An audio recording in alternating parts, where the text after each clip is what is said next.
Listo. Muy buenas tardes, queridos amigos.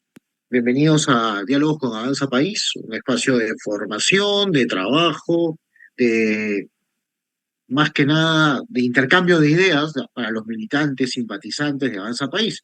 Pero durante este tiempo siempre invitamos diversas personalidades.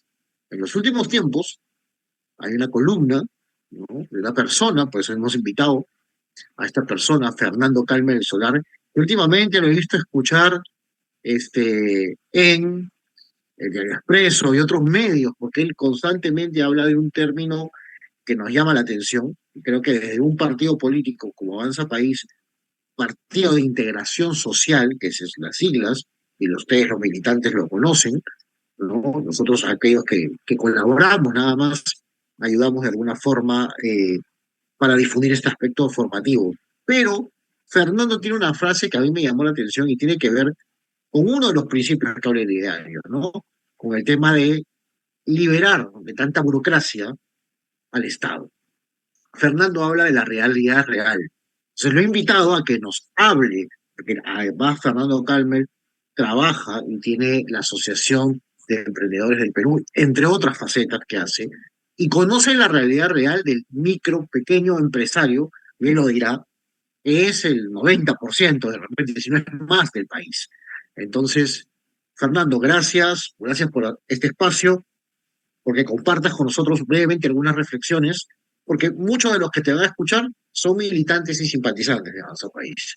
Entonces, que te están escuchando y por lo tanto quisiéramos que nos digas, ¿no? ¿Qué te inspiró primero para estos temas y qué de fondo hay como un partido político tiene que tomar ideas de la ciudadanía para que si es que quiere llegar al poder?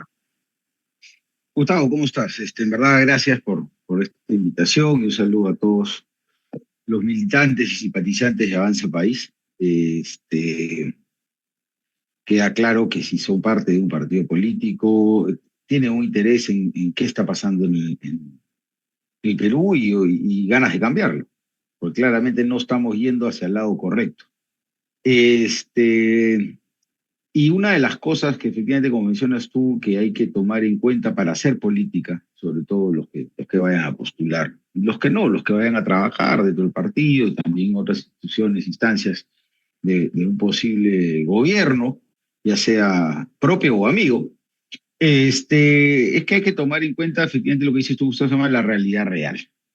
Y la realidad real no es nuestra realidad, no es lo que nosotros pensamos.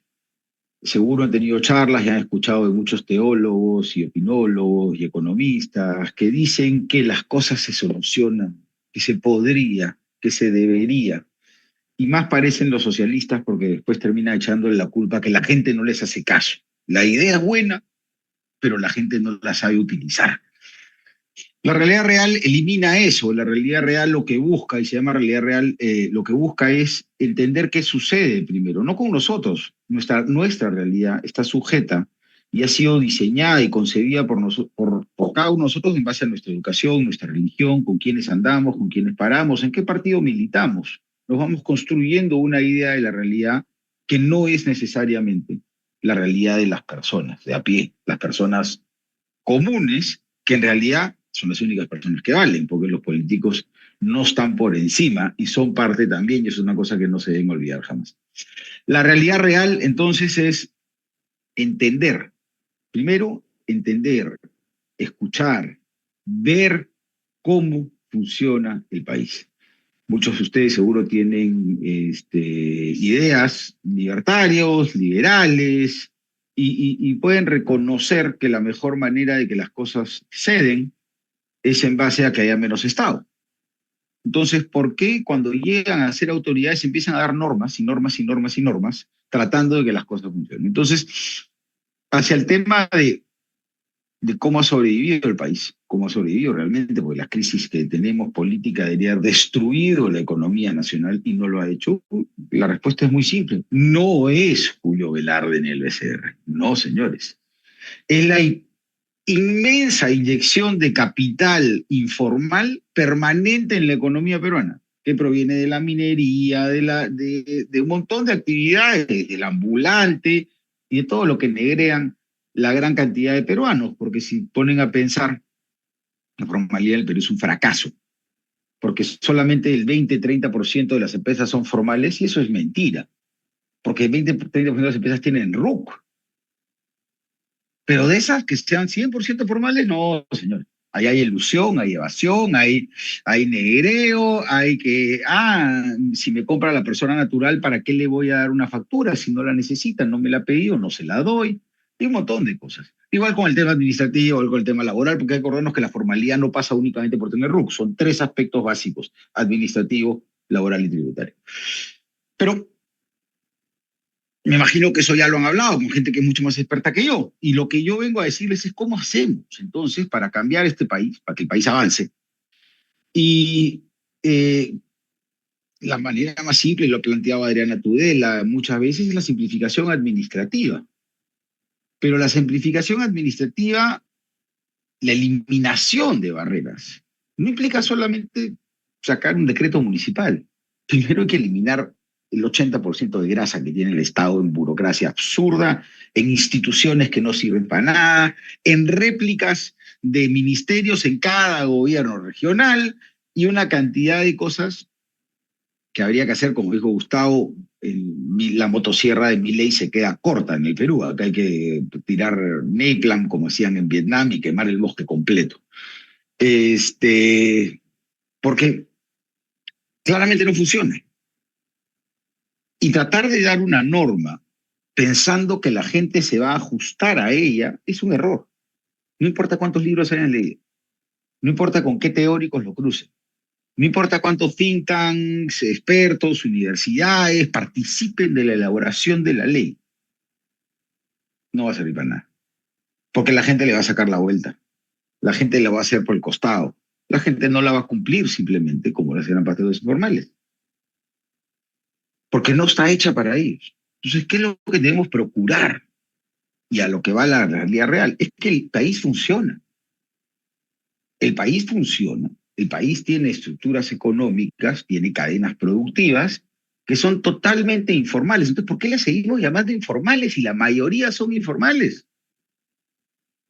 ¿Por qué no empezamos a pensar distinto? Y pensamos de la realidad de cada uno de esos peruanos que lucha todos los días contra un Estado que lo persigue, que lo extorsiona, porque esto del crimen organizado se ha copiado de lo que hacía la SUNAT y la SUNAFIL. O sea, y las municipalidades. Es para un emprendedor, el mismo proceso de extorsión. Ya no sabes si es el que viene en la moto con casco o el de chaleco amarillo fiscalizador de la municipalidad. Los dos te dan igual de miedo. Los dos te van a extorsionar, los dos te van a cerrar el local.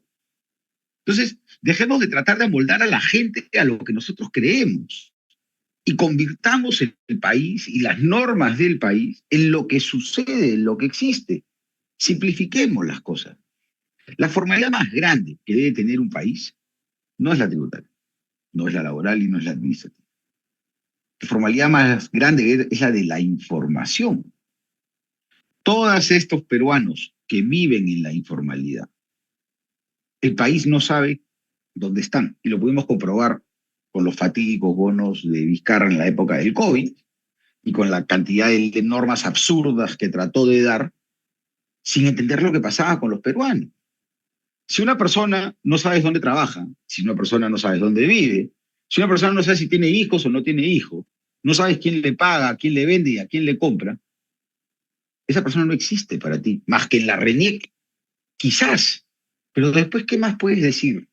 Claro que edad y esas cosas, pero ¿cómo puedes determinar las cosas? Entonces, lo primero que se debe buscar en la simplificación no es simplificar por simplificar, tampoco, no es eliminar por eliminar, hay mucha grasa. Pero hay que eliminar pensando en que hay que construir algo nuevo, no hay que parchar. Tenemos que armar cosas nuevas pensando en el ciudadano, pero no como dicen los caviares, el ciudadano al centro, no, no, esas son... Pensando en que lo que más valioso ahora en el mundo, el commodity más valioso que el oro, más valioso que el dólar, es el dato, es la información. Entonces conozcamos a nuestro pueblo, conozcamos a nuestro país y solamente lo vamos a lograr si es que la gente está dispuesta a darnos ese dato. Los que han sido empresarios, los que son empresarios, los que han trabajado en una empresa, ustedes saben que no le pueden vender algo a alguien que no lo quiere. Señora, llévese la alfombra, llévese la aspiradora. No, pero no quiero aspiradora. No se la va a comprar jamás. No le vas a vender una refrigeradora a alguien que no tiene electricidad. Entonces, ¿por qué seguimos tratando como Estado de hacer eso? ¿Por qué seguimos tratando de forzar a la gente algo que no quiere? ¿Qué quiere la gente? La gente sí quiere eso. Todo el mundo reconoce los beneficios, pero es imposible estar ahí. ¿La gente qué quiere? La gente quiere que el Estado no se interponga, no lo estorbe, no lo extorsione y no lo persiga. Entonces tenemos que trabajar. Y digo tenemos porque da lo mismo en qué partido político estén. Los peruanos tenemos solamente dos colores, blanco y rojo, y da lo mismo el partido, mientras obviamente no seamos comunistas ni gente que quiere un Estado más grande. Cuando queremos un desarrollo, tenemos que trabajar todos juntos en lograr eso. Y simplificar barreras no va a ser suficiente. Eliminar la grasa del Estado no va a ser suficiente si es que no entendemos a nuestra población. ¿Qué necesita? Necesita seguridad. Y van a ver en la campaña, y espero que ustedes no caigan en el famoso, oh, seguridad, este se pone en modo Urresti o modo Bukele y voy a pegarle a los delincuentes, fusilarlos. No, no, no. La seguridad que quieren los peruanos es la seguridad de saber que si mañana se enferman, no se mueren. La seguridad que buscan los peruanos es saber que si sus hijos van al colegio público, los van a educar bien y no los van a adoctrinar, que no se les va a caer el techo en la cabeza, que no los van a intoxicar con jaltiguarma o el nuevo nombre que le han puesto ahora, que cuando estén yendo a visitar a sus parientes, no se les va a caer el huaico y los va a matar, no se va a caer el puente. Esa es la seguridad que busca el peruano. Porque en términos de delincuencia, ya dan el análisis, la delincuencia como tal, como la están viviendo en Lima, en la libertad sobre todo, no afecta todavía a muchas de las regiones. Y hay una encuesta que ha hecho IEP con la República, que confiar lo que hay que confiar de ellos, pero que claramente demuestra que en el sur del Perú la delincuencia no es, o sea, es el principal problema, pero no hay esa diferencia que hay en los otros lados, en otras regiones del país, porque hay distintas regiones y cada región tiene un dinamismo distinto y cada región funciona de una manera distinta en cuanto a los detalles. Pero en cuanto a la realidad, es que todos los peruanos queremos salir adelante por el bienestar de nuestra familia. Pensamos en los que ya tenemos, en nuestros hijos. Queremos mejorar, queremos trascender, y ese es el único motor que es común en todos los peruanos, porque el peruano, al final de cuentas, por esencia es capitalista porque el Estado le ha fallado. No existe Estado. Entonces, si no existe Estado y los peruanos se han acostumbrado a vivir sin Estado, ¿por qué le tenemos que imponer un Estado que los regula, que los limita? Entonces, trabajemos en simplificar, en eliminar, pero en construir en base a ideas, no de los libros, por favor, porque los libros dicen mucho, pero la práctica es lo que enseña. Y lo puede saber cualquier persona que salió algún día de la universidad, del instituto, de la secundaria, y entró a trabajar a un puesto pensando que sabía todo, y a los 3 días se dio cuenta que estaba literalmente en la calle. La calle es la que te enseña, la calle es la que te da. Entonces, esa es la realidad real. Escuchar a la gente que tiene los verdaderos problemas. Si trabajamos en ese aspecto, y hay mil soluciones, seguro ya con Gustavo lo hablaremos puntualmente en cada una de las preguntas. Yo estoy pintando una cancha un poco más grande. Si logramos eso, esa famosa frase de Porky de Lima potencia mundial, bueno, Perú se vuelve una potencia mundial porque la capacidad que tenemos para trabajar los peruanos no la tiene ningún otro país latino. Somos chamba, somos esfuerzo, caramba. Tenemos que ganar lo mismo que ganan en un país 3 veces. Porque además de pagar lo que pagamos, tenemos que pagar una educación que no existe y una salud que no existe. Tenemos que forzarnos el triple que cualquier otro país. Pues la productividad peruana es baja. Es baja por un montón de cosas y ya entraremos a los detalles. Pero la realidad real, y esto es lo que quería comentar inicialmente, es eso, es entender cómo funcionan realmente las cosas y por qué. ¿Por qué funcionan de esa manera? No decir, no, es que este es ilegal, o este es informal, o este no le quiere. ¿Por qué ha llegado, y eso es otro tema que podríamos ver después, es por qué ha llegado a ser más valiosa la cultura de Pepe el Vivo? ¿Por qué se ha generado Pepe el Vivo? Ahora todos los peruanos son Pepe el Vivo, entonces ninguno es vivo, pues todos son Pepes, pero ninguno es vivo. Porque todos se pasan la luz roja. Cuando ya todos se pasan la luz roja, ya nadie es vivo, pues. Ya no hay sapos, son los onzos. Cuando todo el mundo se mete por el carril contrario, cuando todo el mundo tira la basura a la calle, ya no hay Pepe el Vivo. Y ese es el problema del Perú en cuanto al comportamiento social. Y eso es otra cosa que tenemos que entender. ¿Por qué se ha dado eso? ¿Qué es lo que ha fallado como Estado? ¿Y cómo lo debemos corregir?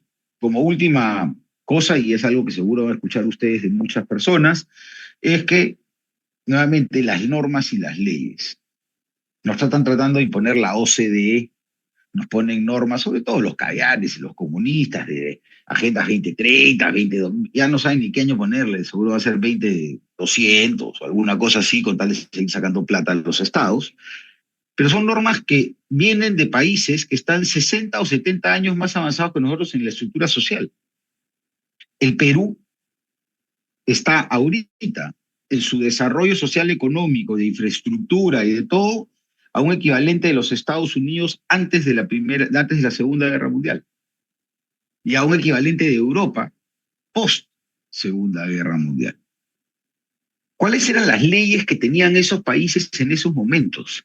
¿Cuáles eran las normas que dieron esos países? ¿Cuáles fueron los programas estatales que dieron esos países en esos momentos para impulsar sus países y lograr lo que han logrado? ¿Qué hizo Alemania? ¿Qué hizo Japón? ¿Qué hizo Estados Unidos? ¿Qué hizo Francia?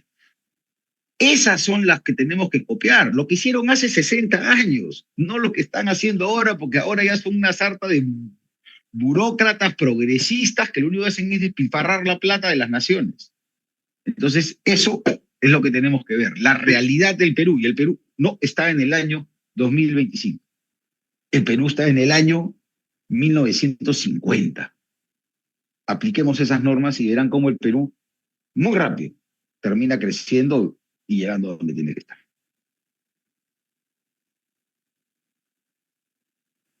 Perfecto, Fernando.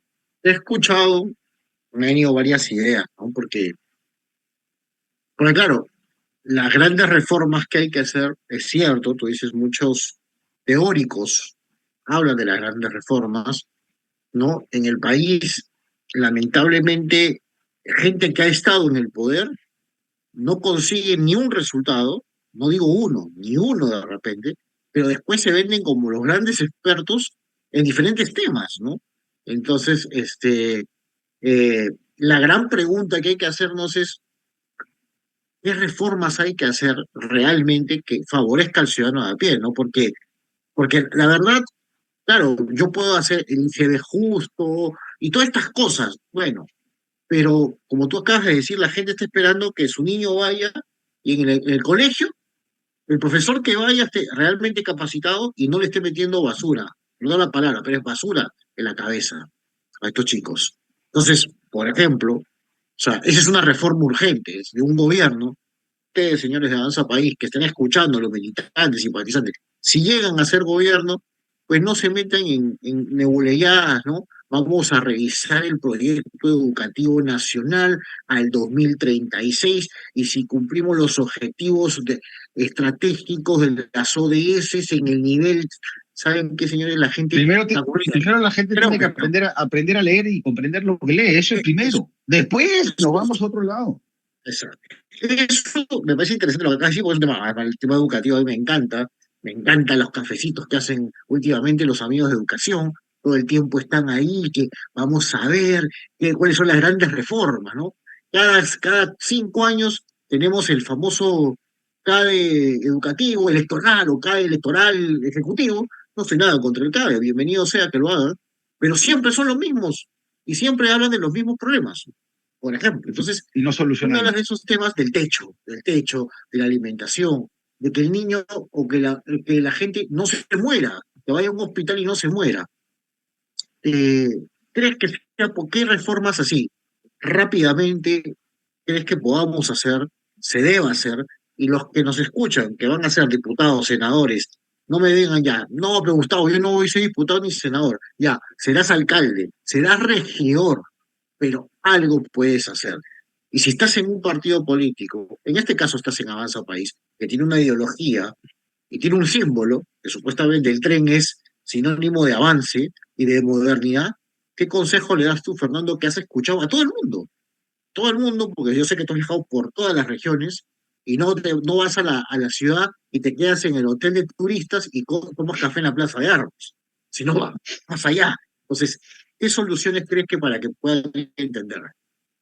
A ver, hay dos reformas, solamente dos reformas básicas que cambian el Perú para siempre. Primero, la justicia, el sistema de justicia. Un país que no tiene justicia no puede hacer valer sus leyes. El primero y más urgente es la reforma del sistema de justicia. Y yo sé que se ha hablado mucho, y lo intentó Fujimori, y lo intentó Belaunde, y también no sé quién, y también no sé quién. Hay que reformar la justicia, y la mejor manera de reformar la justicia es abriendo la cancha, que es un proyecto que además ya presentó el doctor Abanto hace unos meses ya, y que es muy simple, y es, necesitamos más jueces, porque como todo, para los liberales, el mercado regula cuando hay competencia, cuando hay múltiple oferta. Entonces, si tienes más jueces, más fiscales, más procuradores, la justicia finalmente se volverá justa. Y eso no es cuestión de leyes y normas, es simplemente abrir la cancha y empezar a aplicar el sentido común, hacer unos cambios, obviamente en la manera en la que se dictaminan los jueces, los fiscales, las investigaciones, pero no entrar al pleitito de si investiga tal o investiga tal, porque sin justicia hay policías corruptos. Si tenemos justicia, no habrían policías corruptos. Si tuviésemos justicia, no habrían políticos corruptos. Si tuviésemos justicia, no habían emprendejos que corrompen a las demás personas, porque no son empresarios, no le digan empresarios a esa gente, son emprendejos. Usan sus empresas para corromper. Esa es la primera. Si no tienes justicia, no puedes tener un país. Y la segunda, en cuanto a lo económico y la capacidad de desarrollo, infraestructura. No infraestructura, como decía mi amigo Forsyth, sino infraestructura. Infraestructura vial es la más importante y el tren es importante. ¿Por qué? Porque si acercamos los pueblos que componen como un reino feudal este país, finalmente nos podremos identificar como peruanos como país. No lo somos. No lo somos cuando Iquitos sigue estando aislado del país. No somos un país cuando de Huancavelica a Ayacucho te toma 6 horas o 7, y si hay Huayco, un día y medio. Y las carreteras, tú lo sabes, Gustavo, yo he manejado, lo digo porque he manejado estas carreteras. No puede ser que un alcalde haga una carretera de carril y medio, no 2 carriles, no autopista de 2 carriles, no, carril y medio, y le inauguran con bombos y platillos. ¿Por qué? Porque el Estado no te permite hacer lo que la demanda no sustenta. Entonces tú tienes que contar los carros que pasan, y de acuerdo a los carros que pasan te permiten hacer la carretera. Entonces, ¿cómo vamos a generar progreso? Y la infraestructura es tan importante, infraestructura vial, por supuesto, obviamente colegios y hospitales de todas maneras, electricidad. Tan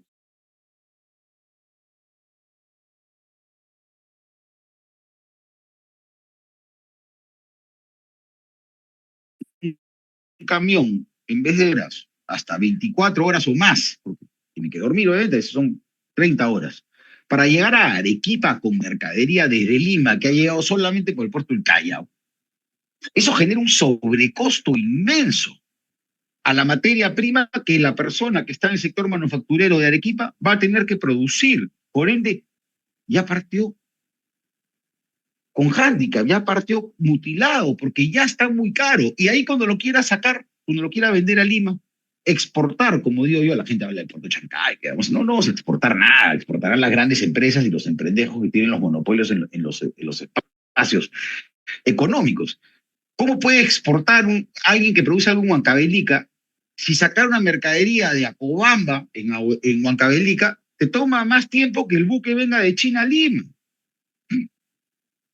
¿Cómo vas a competir con eso? Entonces, la infraestructura va a generar competencia, va a generar desarrollo, va a permitir que los peruanos que hacen empresa privada, las pollerías, los chifas, las bodegas, el turismo llegue, genere riqueza y se abra el mercado. Esas dos reformas generan, no son las únicas, pero son las más importantes para que el país empiece a avanzar, porque en el momento que tú tienes infraestructura, tienes desarrollo, la gente se atreve, le cuesta menos, genera más ingresos, gasta más, invierte más.